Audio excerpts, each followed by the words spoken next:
Welcome, RISC-V community members.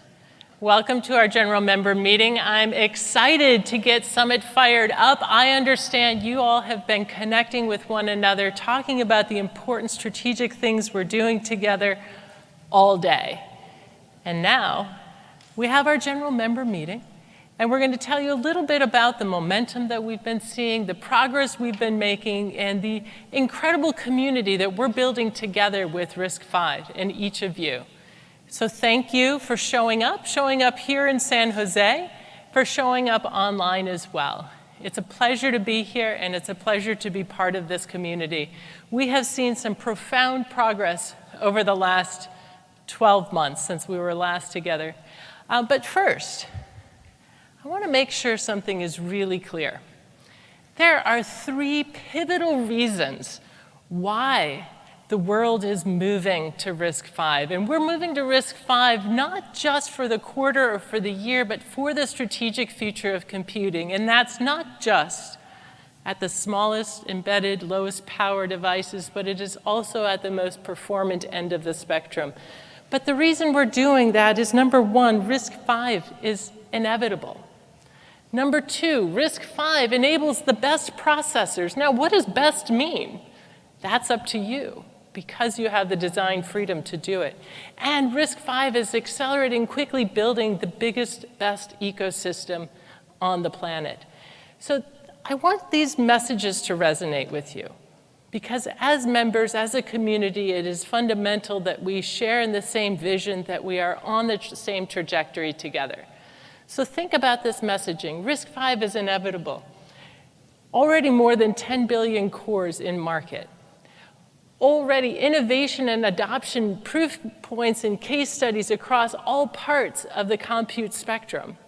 These are important testaments to the strategic durability and value that is already on RISC-V. This is not something that is yet to come. This is not a future thought. This is a thought that's here and real today.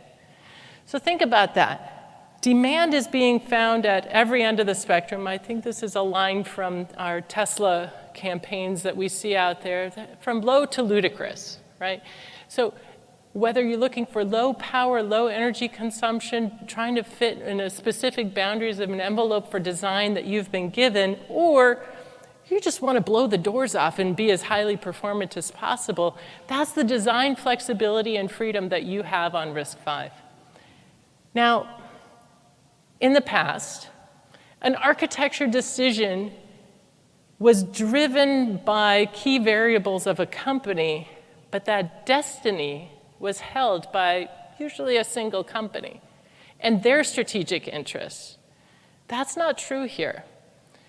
RISC-V interest in durability is driven by the shared collective investment of all of us. The destiny of RISC-V is not up to one company. It is up to all of us. And that reduces your risk in making an investment in RISC-V. So RISC-V enables the best processors, right? So these are some proofs that kind of help to cement that. The best processors because we have specific extensions designed for that. The best processors because we allow you the flexibility and the freedom to do with it what you wish. And the composition of that design can be competitive and compelling for the markets that you're chasing. This massive community is competitive. Competition breeds innovation. That brings the state of the art forward, brings your business interests forward, brings your research forward, brings your high performance designs forward, gives you opportunity because of that massive community to pick and choose from IP providers, to select the best EDA tools and design verification, to pursue the state of the art because it's competitive with one another. This is bringing us all forward. So I wanted to share these things with you as we together bring that ecosystem forward. Everyone has vested interest in having a diversified business, right? You want to have more than one play.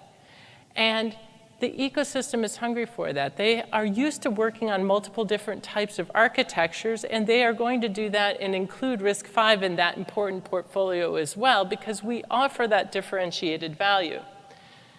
There are several variables here that make it a compelling architecture to move to. And it's not all that new, right? RISC-V has been around for a while now. The RISC architectures are definitely not new. And so that portability and that ability to transcend across different architectures is within reach. Now, I want to turn now to what have we been up to? We have made incredible progress over the last 12 months. And I'm sorry, I keep looking backwards. I'm not very good at staying in one small spot. But the technical progress that we have over, some would say 65 groups, others 81 work groups. We have horizontal committees, we have work groups, we have special interest groups, and we have many more in formation. But the progress of this technical community, of all of us coming together, of giving our strategic insights, hands-on code, and committing to the future of RISC-V has made for incredible progress. We have several extensions and specifications that are going through ratification this year, and we have several more that are coming in the next quarter. So Mark will elaborate on that in part of his talk. The developer boards program launch. This is instrumental to progressing the ecosystem. So if you have ambitions to bring your workload onto RISC-V and need to connect to developer boards, we can help foster that and help with your success. Also, whoops, I'm going the wrong way. And in the marketing side of the house, we have increased our visibility across all media platforms, gaining many different mentions and being called upon for the latest breaking news. That amplification has reached thousands around the world. In 2022, we also grew RISC-V Exchange. That's sort of the center of gravity for all things RISC-V. And you'll find hundreds of different hardware, software, services, online learning, and more available on RISC-V Exchange. We're working to continuously improve that, and we'll see more of that in 2023. Through our events, we are visible at 74 different events through talks and sponsorships and engagement with those communities. We rely heavily on this community to get out there and share your voice, share your particular perspectives on RISC-V, to share your expertise on RISC-V. That's how we scale. It is the voices of all of us. We have also seen growth in different programs that we have in RISC-V, whether it is around RISC-V Career Days, RISC-V Careers as a job posting site. We've had a career fair. We also have different improvements going on around technical documentation. The ability to navigate from idea to fruition to implementation and utility is paramount to progressing our technical agenda.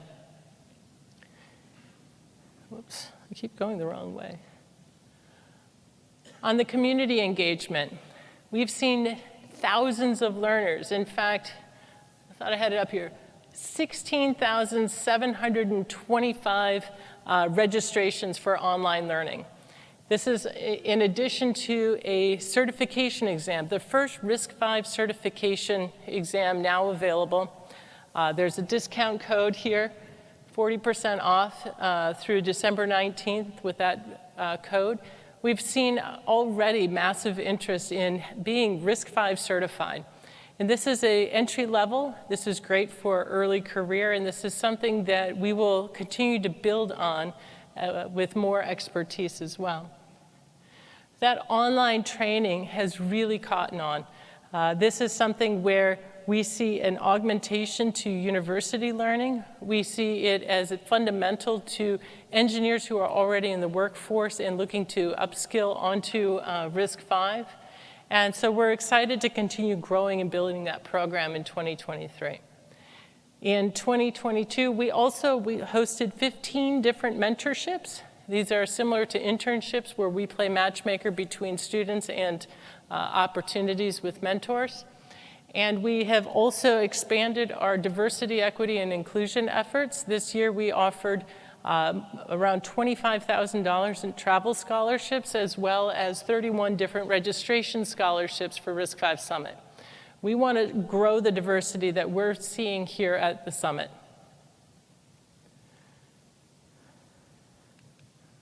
Really got to get my buttons straight on here. So our progress as a community is that collective investment. There are tens of billions of dollars being invested in RISC-V around the world by governments investing in local programs to act on a global scale. By the way, that is so critically important. Invest locally, invest in your company, invest in your strategy, but engage globally. Because engaging globally means that you have opportunity to build your supply chain, build development partnerships, grow your customer footprint around the world. So that collective investment, whether it's from governments or from companies like Intel planting $1 billion flag on RISC-V and helping us shore up the ecosystem this year, these are fundamental testaments to not only the strategic future, but companies and countries dedicating themselves to it. So this has been very important, not to mention billions in VC and other investment that we see going on. So we've continued to grow as a community. We are now at more than 3,180 members in RISC-V. You can see we haven't been the same completely vertical stick that we were last year, but we've tapered it to around 26% growth in 2022, continuing to see that momentum, that engagement. And more importantly, I'm excited to see more than 10,000 engineers engaged in our community. That's not just a spectator view. That means that folks are putting hands on code, committing resources within their organizations. I was asked earlier today how the renewals are looking for the next year. We are on track, we are on course. We're seeing very little attrition in the community. We're seeing deepening investments from many of our key stakeholders and members, and we're proud to be part of that and proud to stand by their side. So we have always more work to do, right? So these are some of the strategic things that we're thinking about as we move forward into 2023, looking at continuing technical progress. That's job number one. We need to make sure that you have the specifications and extensions, resources, and tooling to get the job done. Ecosystem, continuing to look at where we have gaps, where we can go inspire that dedication and development, where we can help shore up resources from amongst our community to get that job done. We are continuing to work on ecosystem through the cultivation of online learning. We're preparing now an exam preparation course. We're also looking at translating the exam into other languages, because this seems to be a very powerful tool for accelerating careers on RISC-V, which, if you've seen the job market for RISC-V engineers, it is hot. There are so many companies that are continuing to seek RISC-V talent that we need to do everything we can to continue to shore up that talent across the industry. In marketing, we're looking at positioning 3 different summits in the coming year in North America, China, and Europe.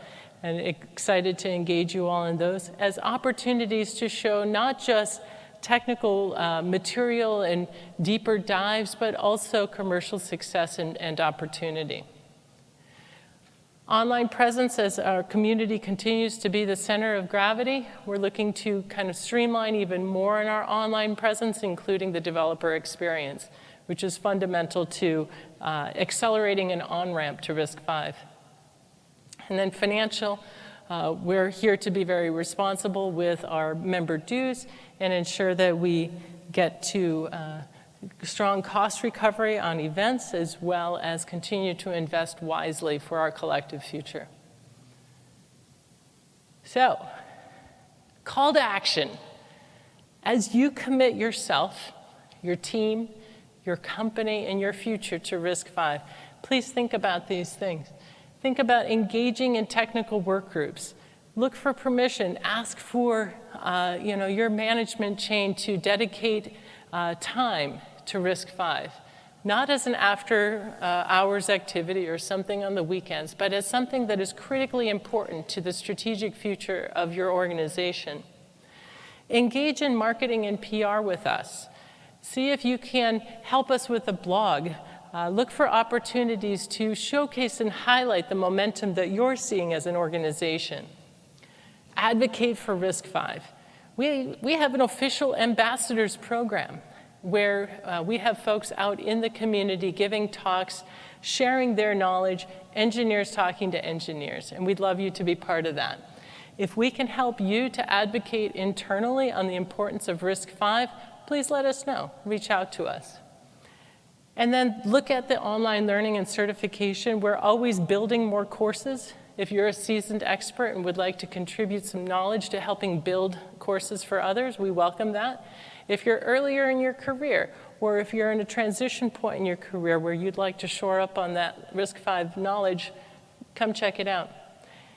But today, this week, make some new friends. Reacquaint yourselves with some old friends. It is so amazing to be able to see everyone in person, and it's such a gratitude to all of us in the community when we come together and are able to share that time together. Reach out, make some new friends, get reacquainted with some existing ones. And thank you. Thank you from the bottom of my heart and on behalf of the RISC-V team for all the incredible work that you've done in 2022. I also want to make sure on that mission to make new friends that you join us at the in Paris reception that is going on across the hallway here after the member meeting, and tomorrow at the end of the day, the Andes reception. So I do hope that I will see each of you there. Now I'm going to hand it over to Mark to take us through on the technical side. I'll switch. Yeah. Come on, you can give a bigger hand for Calissa. Go ahead.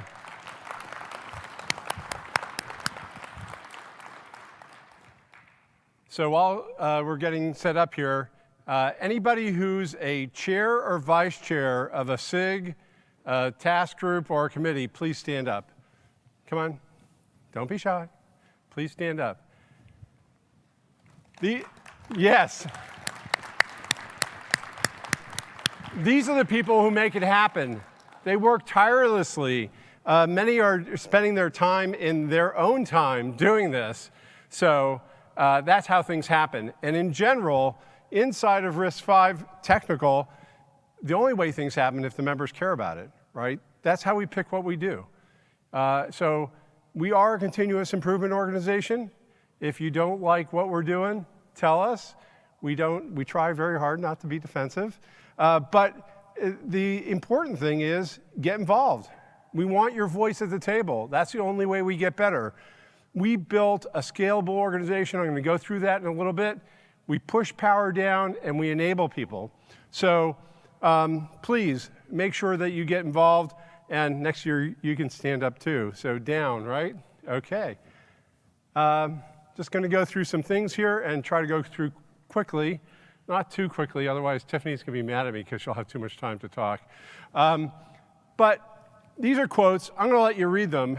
I just want you to know, if you take a look at the names of these people, they are not people who roll over.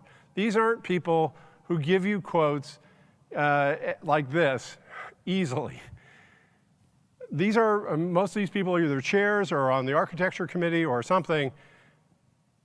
This is what they're saying about RISC-V. We work very hard to make sure that we're inclusive. We work very hard to make sure that you have an effect. And it's really just an amazing thing. We're setting the culture of RISC-V International for the next 10 years now. And we do it by making sure that we allow people to be heard, acknowledged. We're not perfect. We make mistakes. But we're always open for constructive criticism, and we're very excited about the organization that we have. I'm even worse than Calissa walking around. So look, this year we made sort of a seed change. In the past, we kind of talked about ourselves as open source. And we're really an open standard. It's more like Ethernet than it is like open source software. And it's really important to understand that. We work real heavily with open source software, with upstream projects. If there's an upstream project, we don't go ahead and dictate how things are done. We let those projects dictate it, and we work with them, and we use the word very carefully. We foster the software ecosystem. Over 2/3 of those groups that Callista talked about are doing software, and we're going to talk about those in a little bit. But we don't do reference implementations. We expect people to do their own implementations. It's really, really different, okay? And the only thing we do is the golden model, which is, as we get SAIL better and better, will be the really sort of the real explanation of what the instructions do, and the architecture tests. Those are the only things that we own that are on GitHub. Now, we host other things in GitHub that don't have other places, like Spike, but we don't own them. We don't drive them, okay? It's the community that goes ahead and does that independently. These are the only two things that we really own. So why aren't we like open source software? So we really encourage people to innovate. That includes doing their custom extensions. It's encouraged. We don't have a problem. You can do anything you want, either in the implementation, you can do low power, high performance, whatever, or even in the instruction set. We don't really have a problem with you modifying it, unlike other architectures. And that freedom, in my mind, is the biggest, most important thing about RISC-V. Now, I will tell you, the advantage, the reason we're a community at all, is that we share the work in the software ecosystem. That's why we're a community. And if you go off and doing your own thing, then you have to do that work in the ecosystem.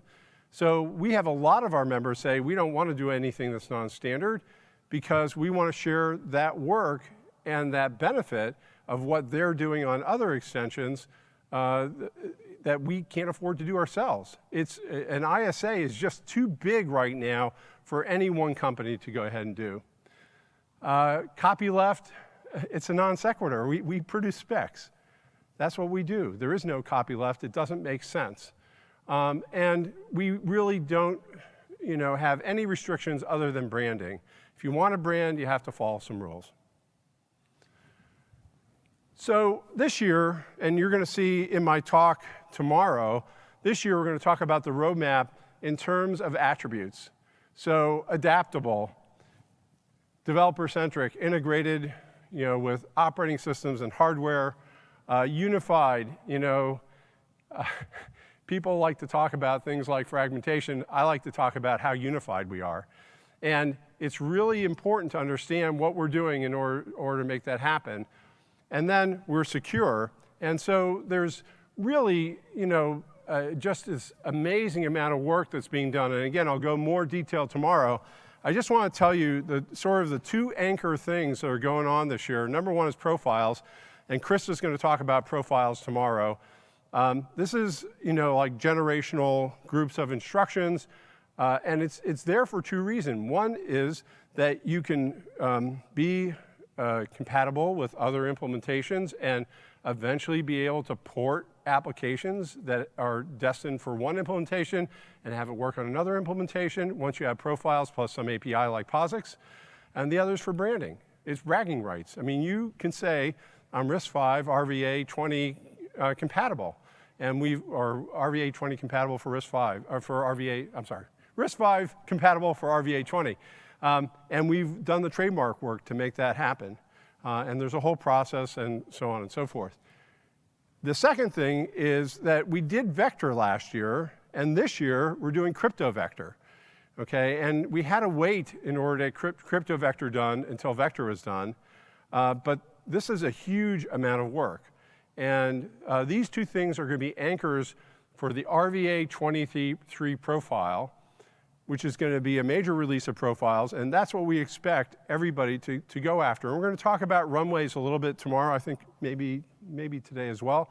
But it takes some time from the time something is ratified until it shows up in instruction sets, in chips.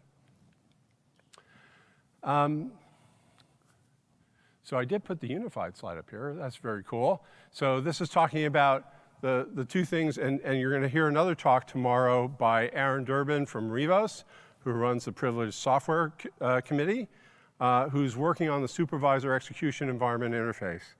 And this is very important because it's going to be required for folks to be able to port operating system software from one implementation to another without modification other than configuration. And I talked about portability, so I'm not going to talk about that much more at all. This is a picture of the SEEI, the Supervisor Execution Environment Interface, and we'll go into that more tomorrow. So the software ecosystem, this is our #1 priority. If you talk to anybody, they're interested in what software they can run.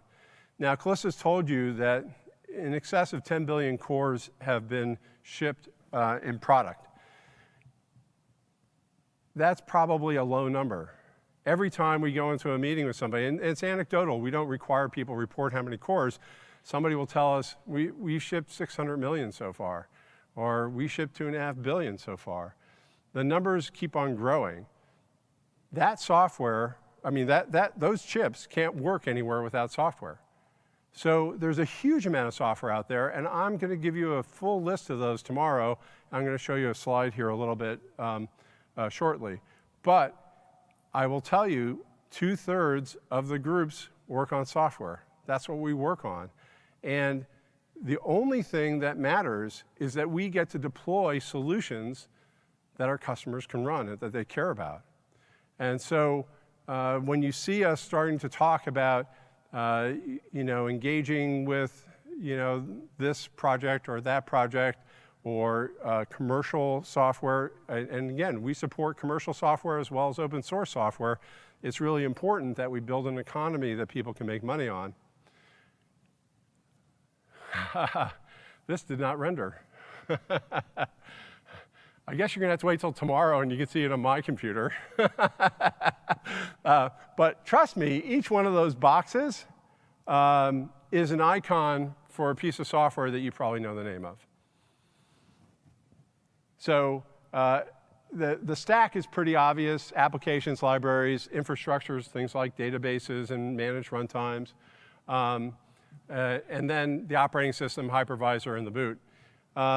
The compilers here on the left, and then sort of designs here on the right that are done in the open source arena. So we have partners that do that. Again, we do the middle, which is sale, golden model, architecture tests, and the specifications. I just want to quickly go through the organization. I'm not going to go through it in detail. This is more to flash it up here. But the board of directors gives the TSC the right to go ahead and manage all the technical stuff. We have 2 ISA committees, the Privileged ISA Committee and the Unpriv Committee. And then we have a whole bunch of horizontal committees, and they're drawn horizontally because, for example, if you do vector, you can't do it without checking with the security team, right? So we have checks and balances in place. Each of the committee chairs has to vote when you go ahead and have a plan in place, when you go to public review, and when you go for a ratification vote. The Unpriv Committee, Krista and Earl, you can see the things that are sort of in these dark colors as active. The dotted lines are things that require more communication between this group, even though it's in another organization, and the committee.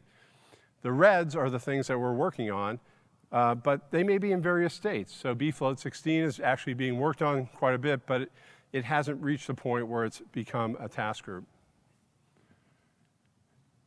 The Priv Committee, they usually work on a collection of things, and some of the basic stuff, the fast interrupts, SPMP, AIA, a number of those are going to be ready in the first quarter as well. Applications and tools, you'll see there's a lot of red on this. This is Philip's committee, along with David, And they're still building it out. This is a fairly new committee, but you can see they have tool chains, performance, managed runtimes, graphics, and some of these SIGs, so the SIGs are responsible for strategy, gap analysis, and prioritization. Some of these SIGs are working on spawning task groups to do things like matrix operations, for example.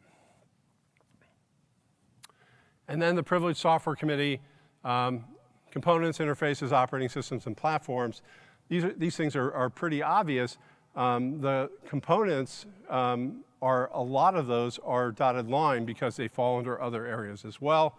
The interfaces, pretty obvious, ABIs, SBIs, ACBI, and then operating systems, we're going to start a bunch of groups this year in order to shepherd that stuff along. And we already talked about the supervisor environment. Security, run by Andy and our new vice chair, Ravi Sahita. We have the crypto work that I talked about, some of it. There's some general things, and then there's a whole bunch of isolation stuff, and we're really kicking this off in high gear, as well as side channel mitigation. SOC infrastructure did a great job at combining 5 different specs that came in from 5 different companies on IOMMU. We've also kicked off the quality of service work and the RAS work, and they have a couple of task groups that have kicked off as well. This is the hardware-software boundary, and it's really critical for anybody who's releasing any kind of systems product to have work done there. We have a technology HC that makes sure that everything's taken care of, for example, for embedded, because a lot of it's done in other places. Same thing's true with HPC and data center. And then we just started the automotive SIG, so we're very excited about that. And then ISA infrastructure, things like documentation, modeling, and testing. So finally, I just want to talk a little bit about opportunity. I think Callista talked about this a little bit. We are in a situation where we both collaborate and we compete. And if we work together, we get to share the software ecosystem. We get to share the ISA. If we start, diverging and, not taking the collaboration part seriously, I think we fail. And again, I think this is something that we today will set the tone for this organization for the next 10 years. We have to work together. There is no other way to make this successful. This is a lot of work, right? And there's more to go. We're not done. We know that. There are things that need to be enhanced. There are things that need to be added. And we need you all to work together. I think that, for me, I look at this and go, this is a once-in-a-lifetime thing. I've never seen this occur ever before. And everybody who's involved, I think, takes an incredible amount of pride in it. It's our house. We make it what we want. And so I encourage you all to join us to be collaborative and change the world. So I don't think we're doing questions, right? So anyway, off to Tiffany. Thank you. Did I talk long enough? Down.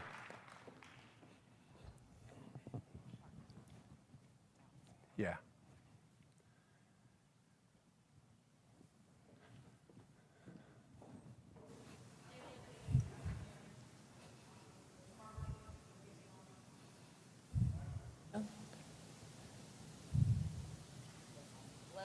No.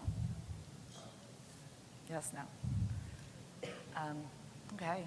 Well, thank you, and thank you for being here. So I'm the newer members of the team. My name is Tiffany Sparks, and I actually joined last month, but it's exciting to be here. And listening to what Callista and Mark said, what I find really exciting, and that's why I wanted to go, is from an outside perspective looking in, it was really amazing to see the enthusiasm of the community, the passion, the progress, and things, and it was just something I found myself really wanting to be part of. So it's just exciting to be here today, and I really appreciate it.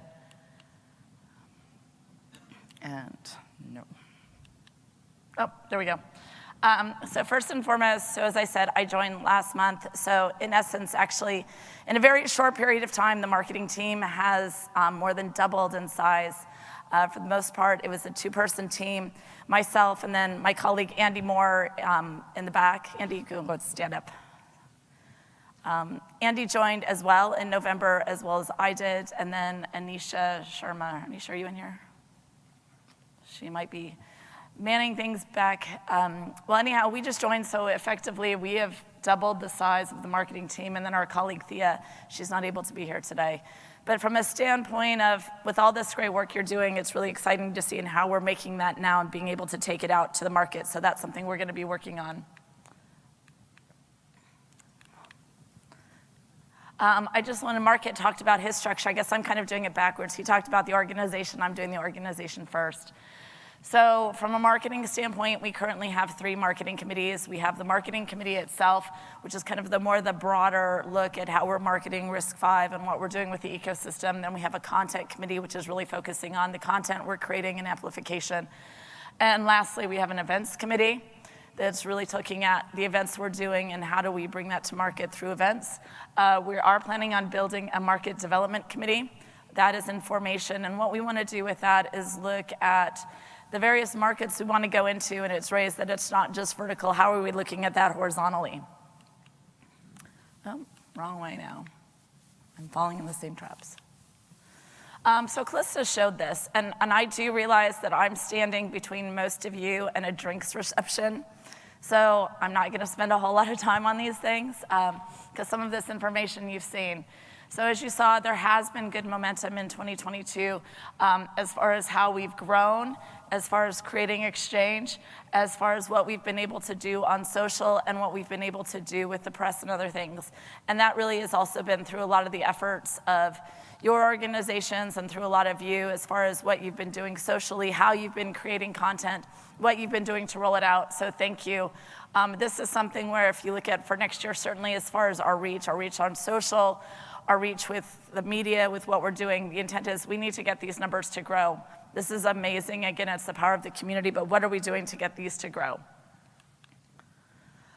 Calista had shared this, and we've been talking about the messaging and talking about how RISC-V is inevitable, RISC-V is enabling the best processors, and RISC-V is rapidly building the strongest ecosystem.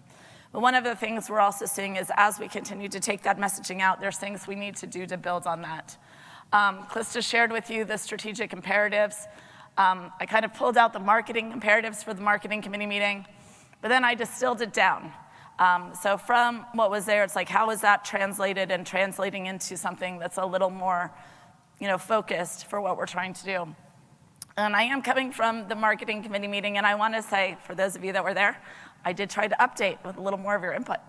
So really, there's been a lot of talk about awareness of RISC-V. I mean, congratulations to you. I think, there is that awareness. It's there. How are we moving beyond awareness? How are we moving more into that commercial, and it shouldn't be viable, it should be vital. How are we moving in that it is commercially real and really bringing that home? And so some of the things we've been talking about, and Calista and Mark alluded to, is one, consistency in the messaging. As a community, how are we taking out what are we saying and making it be consistent as opposed to talking with different voices, saying different things? So how are we, as an organization, as a community, ensuring that we're all saying similar things and reinforcing what's so positive about the community? But beyond that, to help you do that, what we realize is for 2023, we really have to do is, how are we bringing data to your discussion? How is it it's not just like, hey, look at us, look at what we're doing, but how are we giving you data, numbers, case studies? How are we doing things that, as we're talking about that, it really illustrates it and brings it to life? So that's gonna be a big goal for 2023. And then back to amplification, you saw some of those great numbers as far as 46,000 following us on LinkedIn and in social media, what we were doing with the press. But again, we know those numbers need to get bigger.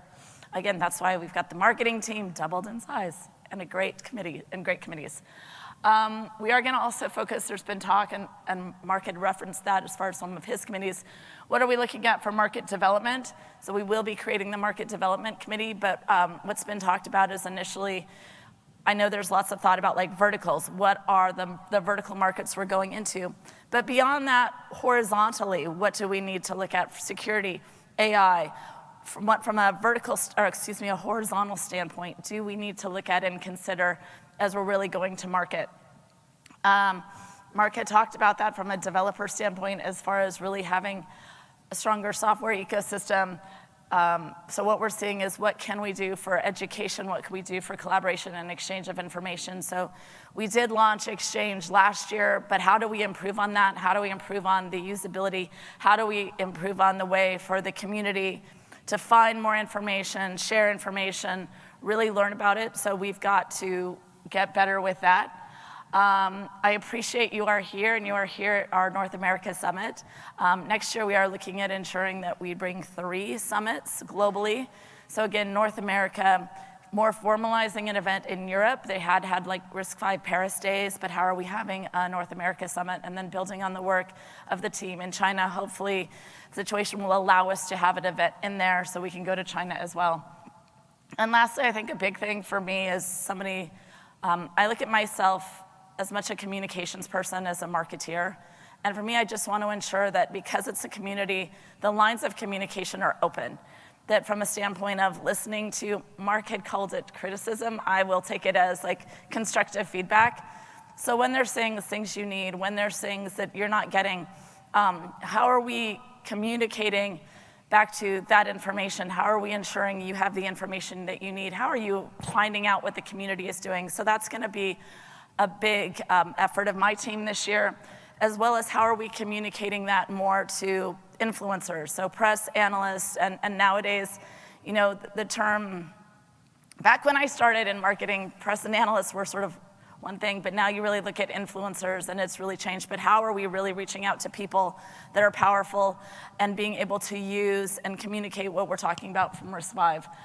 Communicate to you, and I know one of the things that Mark's also been talking about that I liked and I seized on is how are we doing more to communicate to users? And by that, it's like our customers' customers. So what are we doing to broaden the scope of our engagement and the scope of our communication? Oops, wrong way, I think I'd learn. Just some events that are coming up more for your reference. As you see, Summit, you are here. Thank you for being here. We are deciding what we're doing about DAC. We will have a presence at Embedded World coming up in March. It's looking like RISC-V Summit in Europe will be in June. I don't want to pre-announce, likely Barcelona, but watch this space. And then we do have other events, and then we're looking at how do we engage perhaps more and identify those things in the vertical markets where it makes sense, something like HPC and supercomputing. Calista, Mark, and I kind of worked on our slides individually, but what I like and what resonates is that notion of working together, because to me, that's really important. I'm a big believer in win-win. And it's like, how can we all win-win together? And that means sometimes you have to put aside your own goals and keep your eyes on what is that larger goal. And that larger goal right now is how are we helping ensure the RISC-V is indeed everywhere and that all of you are very wildly successful. So just my last thoughts. Again, as somebody who's coming in new and spent years looking at it from the outside, this community is a really powerful force. It's amazing to see what you've been able to achieve together. And I think the best is just yet to come because, again, this is just completely, this is passion and power. And it's great to see it, and let's just all make sure that we're working together. I had a previous manager in my long career, and he always talked about whether you think it's the African proverb or the quote from basketball great John Wooden about if you want to go fast, go alone. If you want to go far, go together. So from that standpoint, as a group, how are we going far together? Because I believe that is our goal. My objective personally as somebody who's new, and if you look at my bio on our RISC-V web pages, I want to drive adoption of RISC-V globally, and I really want to help ensure all our members are wildly successful. So that is like my personal mission. And lastly, I just want to say we are here to listen. My email is tiffany@riscv.org. Your input, you've been doing this, you've been in the trenches. I'm just coming into this new, maybe a pair of fresh eyes is good, but I really want to hear from you. I really do want your constructive feedback because there's a lot of work to get done and it's going to take all of us to really be what we can optimize this to be. So with that, Calista.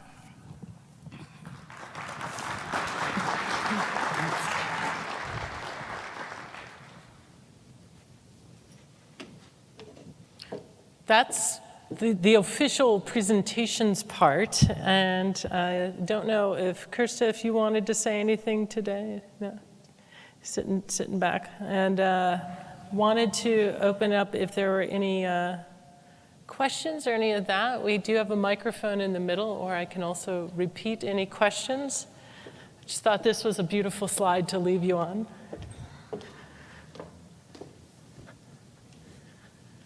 Any questions, comments, high fives? Otherwise, I could stand up here and talk until the beverages start pouring. I'll just reiterate one more time, and Mark had a great idea that we looked at our leaders to stand up and to applaud their their leadership and their dedication. We invite every one of you to be a leader. Stand up, raise a hand for opportunities in the marketing committees. We've got 3 of those elections coming through. There's so much we can do together. If you want to step forward and put forth an idea and engage in that idea with us, we'd be grateful as well. And then there are lots of unsung heroes among us, right? So if there are any questions, feel free. If there are any that are coming through the virtual platform that anyone can see, nothing there so far. Okay, thank you, Brett. I knew Brett would be on top of the virtual. Like, what do we have coming through?